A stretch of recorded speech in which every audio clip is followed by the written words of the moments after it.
Hello, everyone. Today we're going to explore how Ayurveda aligns with the energy of early spring, or you could also think of it as late winter. Ayurveda is a traditional healing system from India that teaches us how to live in better harmony with nature and the rhythms of the seasons. Early spring is a beautiful time of transition. Winter is beginning to melt away, but the body is still carrying some of the winter's heaviness. In this video, we're going to look at what that means from an Ayurvedic perspective and explore simple practices like food, herbs, movement, and daily rituals that can help support you in balancing this seasonal shift. So for a quick Ayurveda 101, Ayurveda is the oldest healing system in the world. The word Ayurveda translates to the science of life. Rather than focusing only on symptoms, Ayurveda looks at the whole person, body, mind, and environment. One of its central ideas is that our health improves when we live in better harmony within the rhythms of nature. Just like nature moves through seasons, our bodies do too.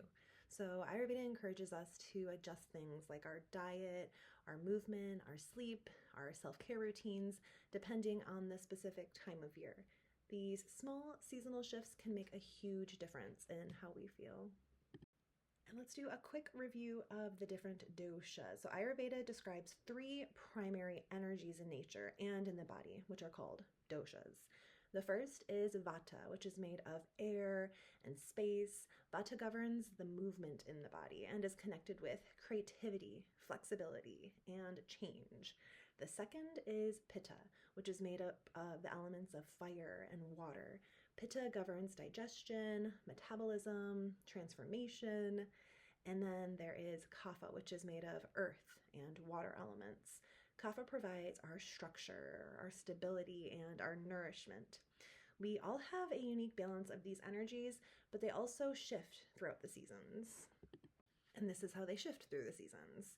So fall is associated with vata, which brings that colder, cooler, drier qualities. Summer is associated with pitta, which brings the heat and intensity.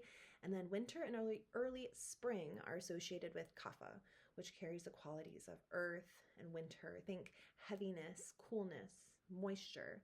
So during early spring, our goal isn't to eliminate kapha completely. Kapha is actually very nourishing, but we want to prevent it from becoming too excessive.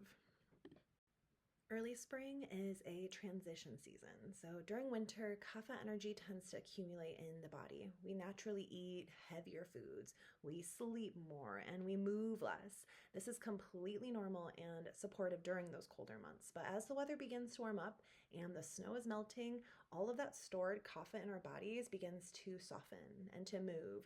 Think like the snow melting off the mountain, the creek is a-flowing. This is why early spring can feel a little sluggish for some people. Ayurveda views this as the body gently shifting out of winter mode and preparing for renewal. And so here are some signs that kapha may be a little excessive, signs that kapha is high in your body.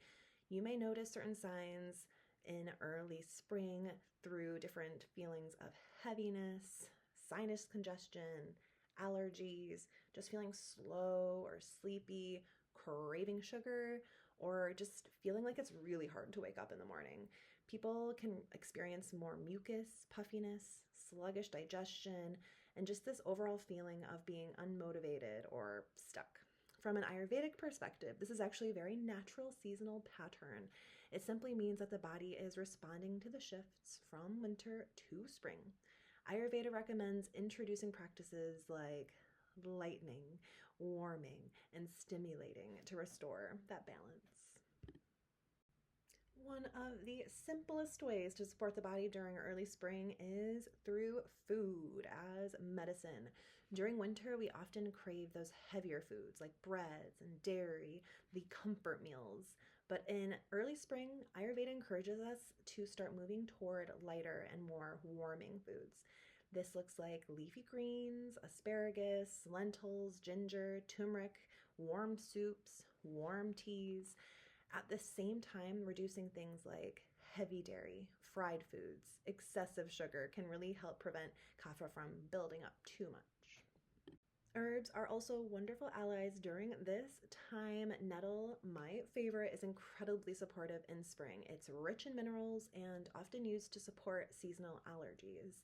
Also, tulsi or holy basil is another beautiful herb that supports the immune system and helps the body to adapt to stress. Ginger helps stimulate digestion, warms the body, and dandelion supports the liver and a gentle spring cleansing. And if you wanted to try some of these herbs in a little tea, you can do a little mixture of nettle, ginger, tulsi, maybe a little lemon peel or some lemon balm. This type of blend supports the circulation, digestion, and helps the body gently clear some of the heaviness that can build up during winter. Drinking warm herbal tea in the morning or throughout the day is a very simple ritual that aligns really well with an Ayurvedic seasonal living. Also, friendly reminder, please use hot water, not boiling water. And then let's talk a little bit more about daily routines. In Ayurveda, it's called dinacharya, which plays a big role in maintaining our balance. In early spring, small practices can help wake up the body after winter. Things like drinking warm lemon water in the morning, dry brushing the skin before a shower, spending more time outside. You really want to try to get into the sun, and just gently increasing movement can really help move that stagnant kapha energy. These rituals don't need to be complicated. Even a few minutes each day can make a difference. Movement is also key during spring and during this kapha season because it helps bring lightness and circulation into the body. Yoga is wonderful. I also recommend dancing or just taking a nice brisk walk, fast walking. So if you are more interested in what yoga poses are good for this season, I would say sun salutations, twists, back bends, anything that's opening the heart, chest openers. And those chest openers, those heart openers are really going to target the lungs, that respiratory system.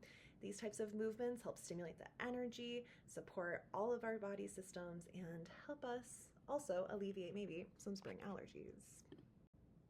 Early spring is not only a physical transition, it's also an energetic one. Just like plants are beginning to push up through the soil, we often feel this urge to start fresh, create new routines, or begin new projects. This can be a beautiful time to start practices like journaling, intention setting, meditation, Reiki self-healing, or just spending more time in nature. It's a season of renewal and gentle awakening.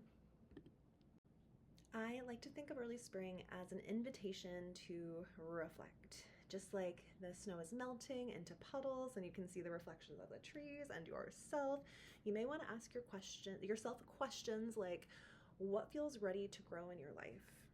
And what are you ready to release from winter? How can you bring more lightness or energy into your daily routine? These small reflections can help us move through the season with more awareness and intention. One of the most beautiful teachings of Ayurveda is that health doesn't come from doing something extreme. It comes from living in rhythm with nature.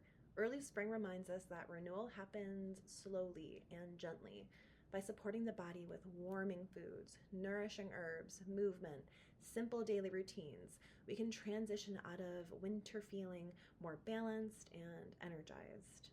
Thank you all for being here and exploring some seasonal living through Ayurveda with me. And please share any questions, comments, concerns, how you're feeling, maybe your answers to those reflection questions. All right,